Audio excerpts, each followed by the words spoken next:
imos a facer un exemplo da pregunta número 2 do exame da PAO de Historia de España.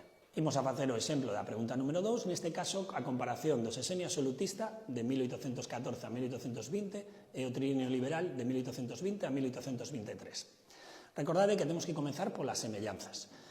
As semellanzas destes dous períodos están relacionadas con aspectos políticos, por exemplo, que ambas etapas se producen durante o reinado de Fernando VII.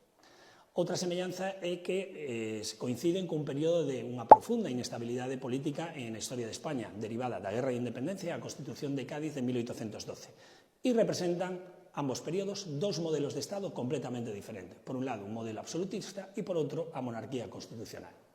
Seguindo coas semellanzas, podemos insistir agora na presencia, digamos, da persecución aos enemigos políticos ou adversarios políticos, a través de exilios forzados, a través de expropiacións, a través de fusilamentos.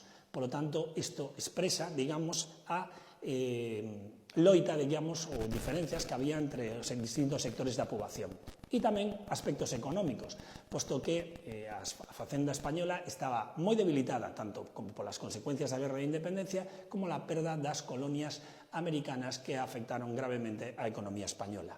Todo isto evidencia un malestar social importante e, por lo tanto, unha división no seno da sociedade española. Estas serían as principais semellanzas. Vamos agora coas diferenzas. As diferenzas están no sistema político. Por un lado, temos un sexenio absolutista que insiste nun modelo de antigo réxime, es decir, unha monarquía absoluta, e, por lo tanto, a anulación da Constitución de Cádiz de 1812 e a perda de liberdades. E, por outro lado, un trienio liberal que aposta claramente polo liberalismo, pola Constitución de 1812 e o recoñecemento de dereitos como son a soberanía nacional ou a división de poderes, reforzando o poder do rei. Outras diferencias importantes están a nivel legislativo, como decía, o sexenio absolutista é unha volta ao antigo réxime, por lo tanto, un recoñecemento aos privilexios, digamos, da nobreza e do clero.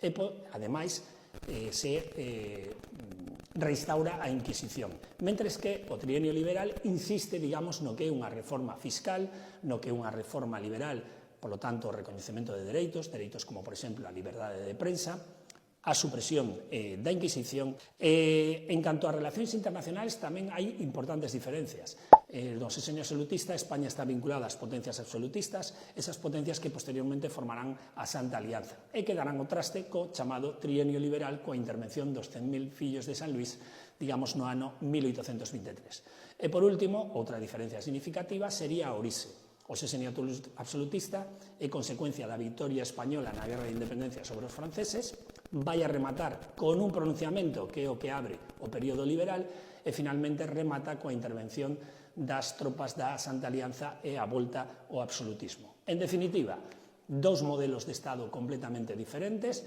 que van a mostrar as loitas entre o absolutismo e o liberalismo durante o primeiro terzo do século XIX.